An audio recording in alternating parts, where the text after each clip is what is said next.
मिलना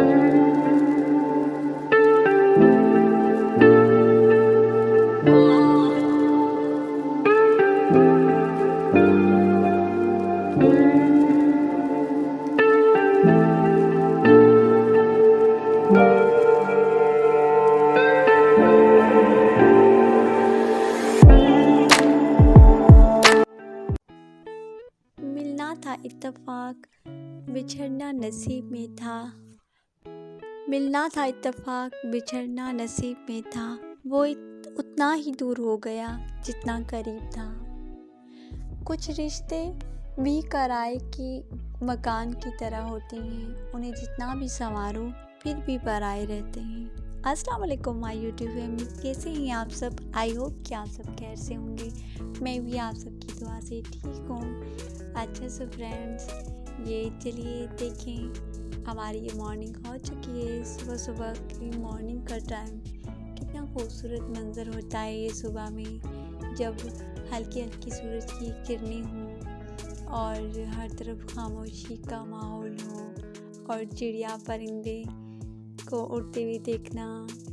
माशाल्लाह आसमान भी बहुत इस वक्त खूबसूरत, बहुत ही पुरसुकून वक्त होता है ये।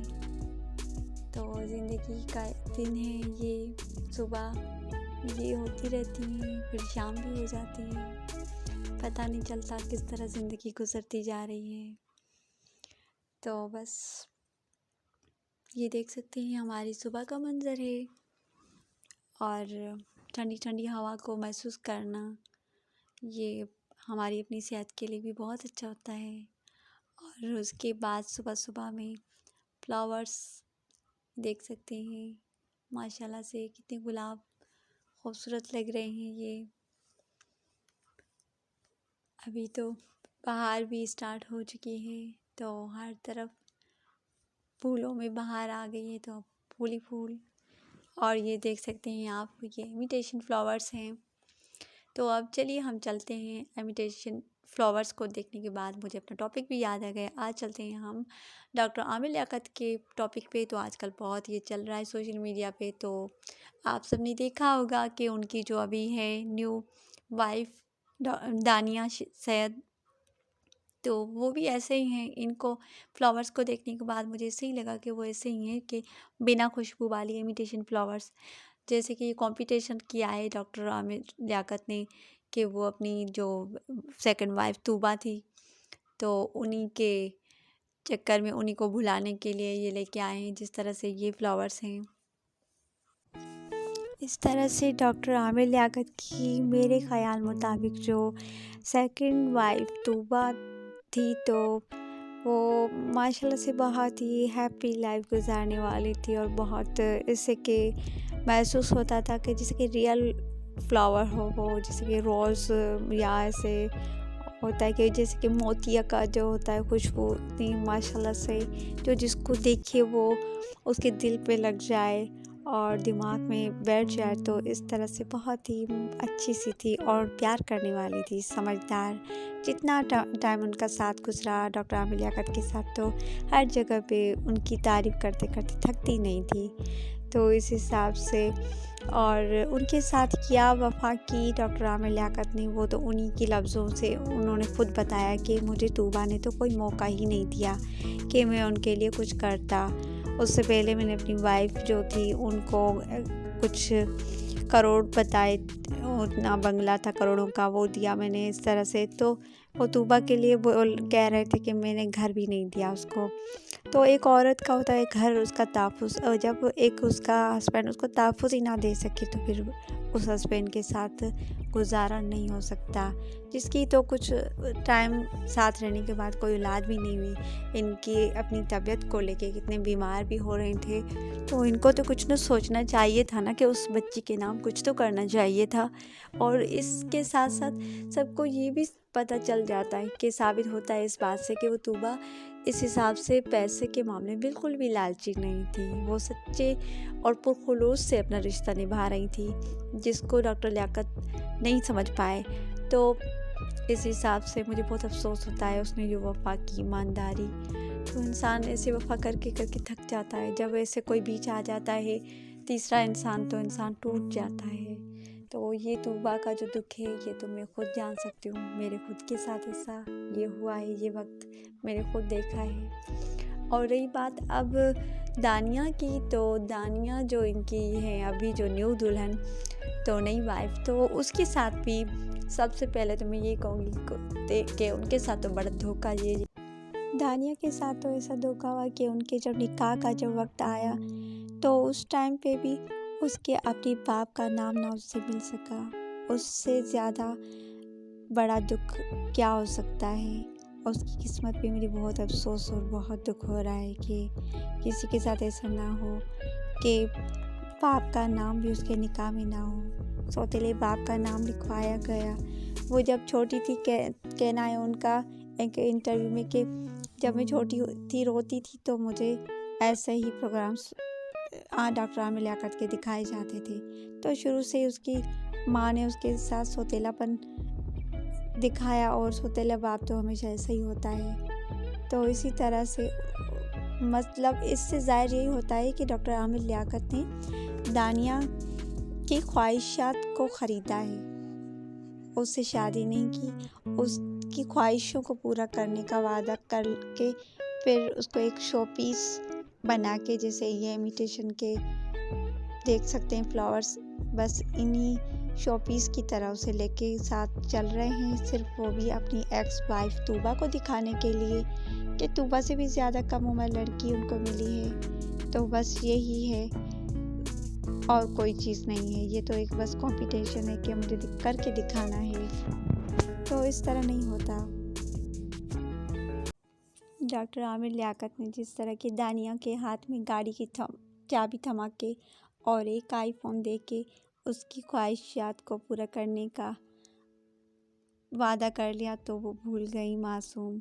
वो तो एक मासूम है फूल की तरह, पर ये भूल रहे हैं डॉक्टर आमिर लियाकत के, जैसे कि वो दिखाना चाह रहे हैं कि तूबा को कि जैसे मेरे पास भी फूल हैं। फूल वो कैसा कि एक कागज़ी फूल जिसको परफ्यूम लगा के वो हाथ में ले घूम रहे हैं कि मेरे पास भी खुशबू वाला फूल है। ये तो बात इस तरह हो गई, लेकिन डॉक्टर आमिर लियाकत को कभी भी इस कागज़ी फूल को परफ्यूम लगाने से भी वो खुशबू कभी महसूस नहीं आएगी जो रियल फूल की होती है। जिस तरह तूबा ने प्यार किया था सच्चे दिल के साथ, इस तरह से ये बच्ची कभी नहीं कर सकती।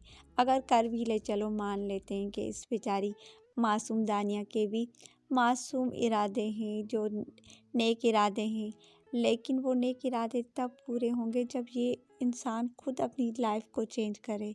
ये चेंज होने वाला इंसान है ही नहीं।